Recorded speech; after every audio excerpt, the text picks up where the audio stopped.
471 लोगों के मरने की जानकारी दी गई है, कई अन्य घायल हैं। हमास के नियंत्रण वाले गजा के फलस्तीनी प्रशासन ने हमले के तुरंत बाद इसराइल को जिम्मेदार ठहराते हुए इसे सोच समझकर किया गया हमला करार दिया।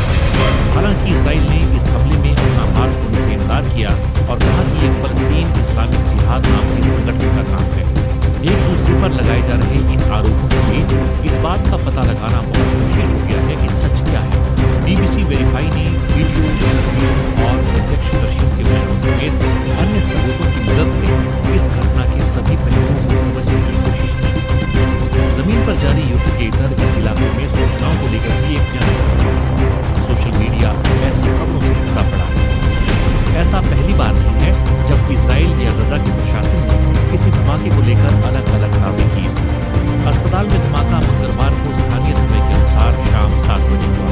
सोशल मीडिया पर शेयर किया जा रहा 20 सेकंड का वीडियो इस घटना से जुड़ा सबसे बड़ा सबूत बताया जाता है। इसमें आप प्रोजेक्टाइल की तेज धूम सुन सकते हैं। इसके तुरंत बाद एक भीषण धमाका होता है। आग स्थानीय समय के अनुसार 6:59 पर अल जजीरा मीडिया नेटवर्क पर प्रसारित लाइव फुटेज में गजा के आसमान पर एक चमकीली रोशनी ऊपर की ओर जाती हुई नजर आती है। ये शायद कोई रॉकेट था जो फटता या टूटता हुआ नजर आ रहा है। फुटेज में काफी दूर एक और चमक नजर आती है। इसके बाद कैमरे के आसपास काफी बड़ा धमाका होता है।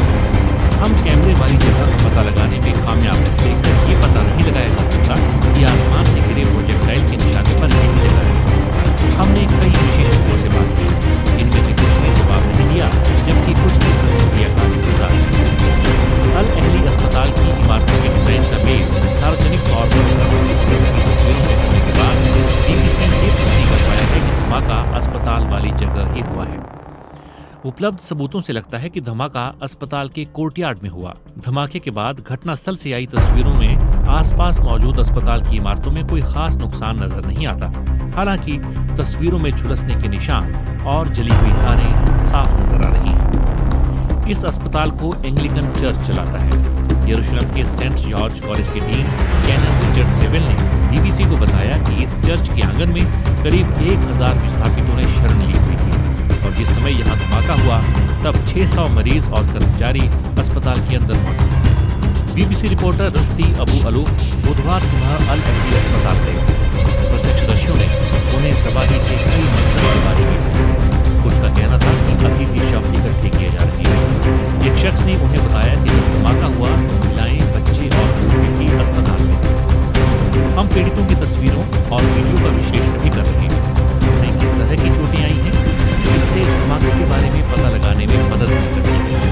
धमाके के बाद बना गड्ढा किस तरह का है, ये भी काफी अहम सबूत है। इसराइल डिफेंस फोर्सेस का कहना है कि बड़ा गड्ढा न बनना और साथ ही इमारतों को धमाके से नुकसान पहुंचना साबित करता है कि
इस चेतावनी के इतर इराक में अमेरिकी सेना पहले ही ईरान समर्थित लड़ाकों के निशाने पर आ गई है। सीरिया में 18 अक्टूबर को अमेरिकी सैनिकों पर ड्रोन से हमला हुआ।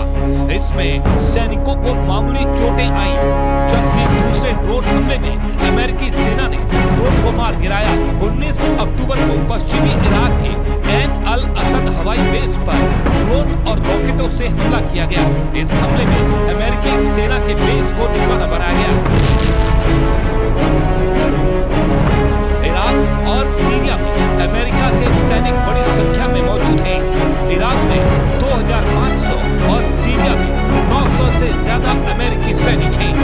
ये अमेरिकी सैनिक इस्लामिक स्टेट से लड़ाई में स्थानीय सुरक्षा बलों की मदद करते हैं, लेकिन इजराइल और हमास जंग के बीच अमेरिकी सैनिक इस्लामिक जंग के निशाने पर आ गए हैं और इजराइल को भी कई मोर्चों पर जंग लड़नी पड़ती है। इजराइल पर सबसे पहले हमला हमास ने किया, इसके बाद लेबनान बॉर्डर से इजराइल पर दूसरा हमला हिजबुल्लाह ने किया, जबकि तीसरा हमला यमन से हूथी ने किया।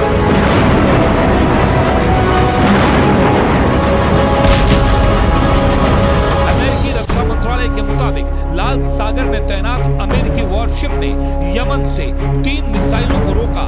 पेंटागन ने दावा किया कि यमन से हूथी विद्रोहियों ने 3 मिसाइलें और कई ड्रोन लॉन्च किए जो इजराइल की तरफ बढ़ रहे थे, लेकिन अमेरिकी वॉरशिप ने उसे हवा में ही मार गिराया।